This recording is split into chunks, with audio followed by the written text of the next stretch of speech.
morning. Hi. Are you ready? No, not at all. I'm so nervous. I'm stressed out. No. I'm not bad stressed out. I'm just like, There's a lot going on. I feel like I'm forgetting something. Yeah. Let's go.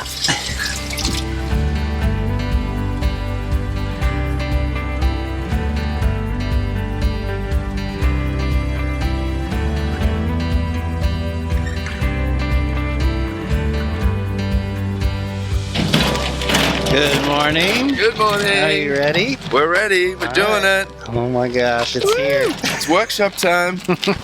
Well, time is finally here. Time to go down to the gate and let everybody in. Let's do this. Gonna fly away, but I'll be gone. Gonna find a life like this where I belong.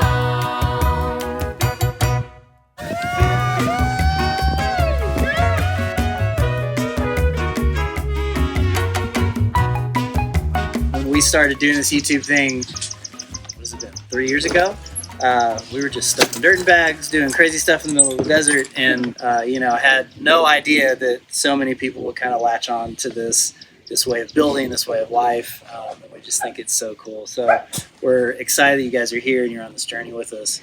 I think what we're doing here is bigger than all of us. I think that it's really important that we're learning to build naturally and sustainably, whether it be earthbag or straw bale or geodesic domes or earth ships, there are so many people doing such cool stuff out here. There's so many options. This is wild. And thank you, everybody. I've not been this nervous. I've been doing this for 10 years and I've not been this nervous for a workshop. I don't know. Maybe in those 10 years, this is really wild. So I'm not sure. Whatever it is, maybe it's the altitude. But yeah, so definitely need to first just say a massive thank you to all of you. As Jonathan said, you're all here from a shared interest, and I'm pretty sure it's going to be the same vibe here as it is anywhere in the world, back from where I'm from. So I'm just really looking forward to getting to know all of you and working with you. It's basically, I think the easiest and quickest way to get to know people is to get next to each other and get a bit sweaty. So yeah.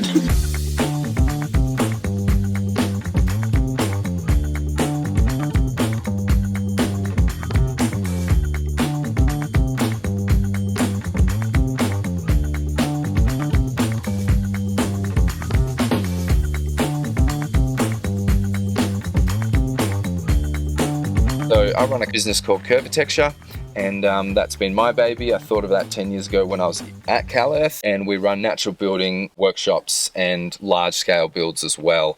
We've been at the forefront of the first 4 permitted Superadobe homes in Australia. It's just like my biggest passion. It's the number one thing that I do, and I've tried to walk away a few times, and I just can't. It keeps on pulling me back. I can't actually put my finger on why I love it so much.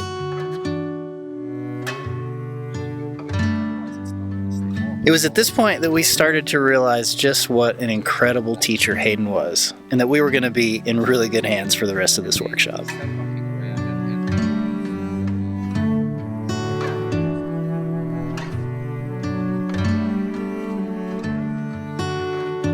And the measurement that we take a dome from is the internal floor space. So it's from this internal wall, which is the grey line, to the other internal wall. That's how we talk about a dome. We don't talk about the external measurement, we talk about the internal floor space. And apologies if this is dry or reminds you of school or anything like that. We're going to be absolutely knee-deep in bags very soon. There's one main rule for structural strength with Superadobe building, and that rule is your wall width, which is your finished bag width, should not fall below 10% of your internal floor space diameter. They step in too much, they want to fall inwards while you're building. So that's obviously a bad thing. And then the geometry of it is very, very simple. So we've got our dimension here, which is a 12-inch filled bag and a 9-foot diameter dome. And so the first compass is fixed compass. It's called that because it never changes throughout the whole build. This is fixed because it's always going to be the one dimension, the single dimension throughout the whole build. And that single dimension is the distance from the outside bag So the outside of our wall over this side, and then coming through the center and going over the center compass. And then, very simply, it just goes on one plane and it just goes upwards like that until it's directly above the center compass. So simple and really beautiful. This compass is responsible for telling us how far in the bags need to go, but it's only valid on one plane and one area. So that's useless to us if we want to build a three-dimensional building, three-dimensional circular building. So that's where the center compass comes into play. It goes in a 360 degree and brings in that third dimension, that third plane. So every single row it must change. It copies the information from this fixed compass. You make the center compass the same distance and then you drop it away. You put it away, you forget about it for the whole row, and then you go into a third dimension and you come around and then round the other side. You make a full circle. So this center compass is just used to keep us circular and to take the information that is given to us by the fixed compass.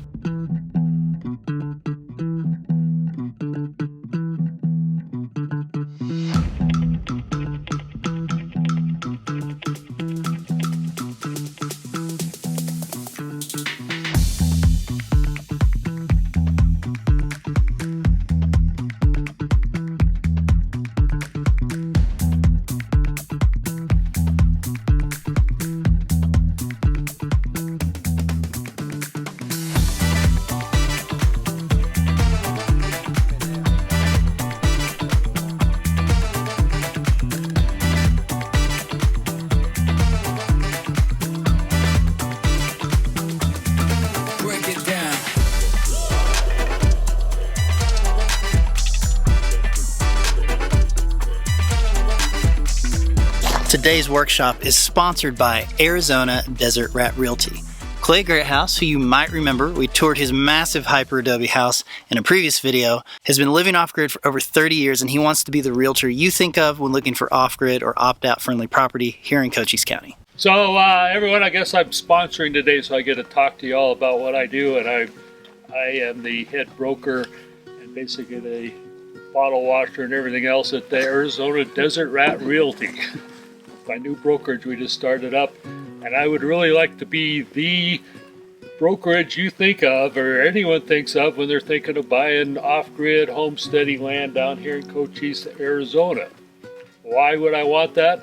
I live the lifestyle, I have for 30 years. So the other day, my wife's getting tired of all of our stuff being in storage, I guess, so she brought it out, and she was going through some of my old books, and she came up with this picture. And this was me in 1987 at Colorado Mountain College at Glenwood Springs at this solar retrofit program I took for a year and a half. So it's me testing out reflectors on solar panels. So I've been at this a long time. It was about 2 years after this is when we moved off grid in Colorado. We bought 40 acres at 8,000 foot in Colorado and built a place out of these little domes and lived up there. Of course, eventually got tired of dealing with butt deep snow, as I always say, so we looked for other places. We even looked at Costa Rica and then started looking around different parts of Arizona. Kind of liked this area. It just seemed to have a real cool vibe about it, so we bought some land down outside of between Tombstone and Bisbee and came across Handyman's video about the opt-out. And I'm like, wow, I can just build what I want, so it's a real great privilege and a freedom we have in this county to still be able to build pretty much the way we want. So, like I say, I'm pretty knowledgeable about it, and I love helping people. I always say the best part of the whole job is going out and looking at land with people. That's fun. Make sure you check him out at ArizonaDesertRatRealty.com. Thanks again, Clay, for being our very first workshop sponsor.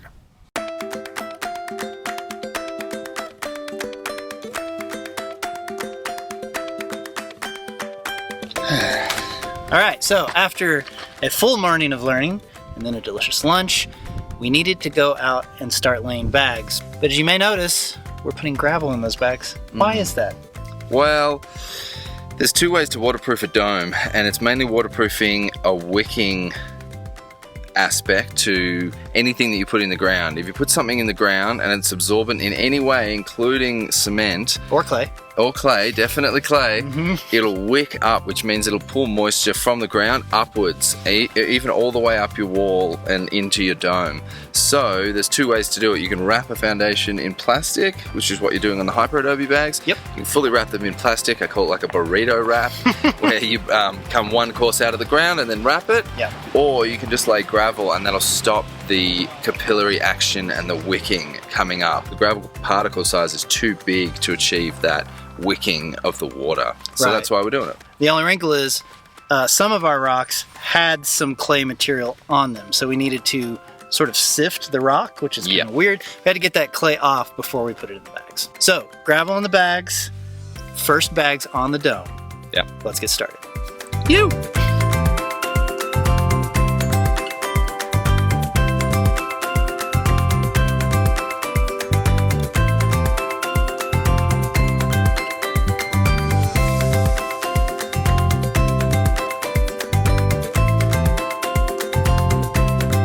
We're going to find our center point, which is marked on there with the permanent marker. And because this is the midpoint, they're going to join on the opposite side. And so it's that awareness and just making intelligent choices of staggering your seams. Go back. Lift the part. Everyone stays where they are. That is perfect. Beautiful. And that's all I'll do for now. So I need to move my first bag. And we're going to lift predominantly from the loose end. We're also going to lift from here, but mainly the loose end. You can kind of hug it with your feet like that. So if we bring the compass over now, and this is just giving me the very first idea of where this bag needs to end up. So again, I'm always lifting from the bottom, not the top. If I lift from here, that just falls down. And if I've made a nice form with stabilized or unstabilized earth, it's just gone immediately. So it just takes one lift to wreck a whole beginning of a bag. So I'm just gonna go like that. Always keeping my foot there, because that's our nice edge. And the way that you fill Superadobe bag, you get your foot and you point it, I'm pointing it directly down the bag. So right down the middle of the bag. I then step back and this leg always stays straight and this leg always bends. The thing that you don't want to be doing is standing up like this, because if we come down, we can't get that bit there and it'll make a big crease here. And we want to make a slide that goes down our leg. I just hold it like that over my shoulder and I say, yes please. And I get some gravel chucked in there. And I just watch there. That's 2. I normally do about 4 buckets. That's 3, that's 4. Perfect, all good. So I've got 4 in there. And what we want to do, this is that crease I was talking about. And you can imagine if it's in, we want to totally get rid of that. So what we do, we get our fingers and like the handlebars of a bike or a motorbike, you grab the loose bit, you straighten your elbows out, and then you just lean backwards like that. And then you give it a jiggle. And it's officially called the jiggle. So you go like that, you keep it on your leg, and you give it a few jiggles. There you go, it's already gone. I'll grab a few of these, thank you. Always looking in the center. I haven't done anything with my foot yet. It's still where it is, and this is really heavy gravel, and it's getting to a point where it's uncomfortable for me. The next step, we've done 2 jiggles and 2 fills, and it's normally around that, 2 jiggles and 2 fills worth, and then we'll do a vortex. The vortex is like a corkscrew. I want to turn the bag around on itself. You can see here that all the grains, all the weaves of the bags are all straight up. If I was just to bend this and then we tamped it, it would want to pull back out. What we want to do is end up getting diagonal lines. So we've got creases on the side here that are going opposite to that. We want to make them go diagonal. I'm gonna go like this. At 3 o'clock, lots of loose bag. I grab it, lift it off my leg. I'm twisting towards 12 o'clock and then I've just come back. And the last bit is a lay and a push down into this void. So now, in one vortex, can you see that curve? Look how curvy that line is now. That used to be straight. But that is still a really great vortex for such a short amount of bag. So yeah, we can go again.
we're not making a square end with my edges. We're now involved with this circle because I want to come and meet that side totally perfectly. I need to now mimic this line with this end. If I was to make it just a flat butt end, there'd be a gap out here because the square would go like that.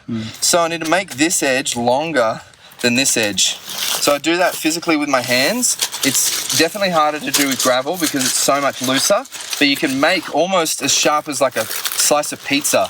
You can make it so crisp with earth. Okay, yeah, we'll do the same rodeo position and Dan can do it.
So it enters the spool and then goes under and becomes the spool.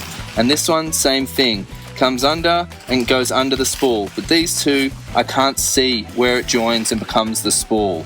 So that's what dictates whether it's a top or a bottom. So here, I'm going to have a top there, a top here, and this one's a bottom here and a bottom here. And they're always opposite to each other.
Every time. Come on. Why? Well, We are wrapping up. We are wrapping up day one of our Superadobe Dome workshop. Hey, buddy. It's okay. Everything's fine. Hey, day one was a big success. Huge. Hugely amazing. How many courses? Two. 2 courses, and that was after all morning teaching. Yeah. You taught the heck out of it this It was morning. about 2 hours, I think. Just 2 hours, mainly on site. 2.5 hours. We did 2 rows. My brain is overflowing with geometry and Yeah. math. I had no idea that we were going to go that deep into the history and to the math of it, and it makes perfect sense. But yeah. So thank So you so good. much. Yeah. This is great. Yeah. Oh, it was so good. It was such an honor teaching everyone. Everyone is great, as usual. On the other side of the world, it's the same vibe, so that's Nice. good. Good. And yeah, loved it. So tomorrow, as you would say, we're going to smash some bags, We're going to right? smash it. It's going to be swish. Yeah. What's the other AM thing? and PM. Wait, there was something else he said. What was the other words? Deluxe. Deluxe. No, deluxe. No, there was something else. There was another one. It'll come back. Okay. All right. Anyway. Guys, we're learning all kinds of new language here on the Tiny Shiny Homestead. New lingo. New lingo, new math, Yeah. new measurements. Sweet. So yeah, we are going to be back tomorrow, laying more bags on the dome and learning all sorts of new things. And we'll see you then. See you then. Bye. Bye.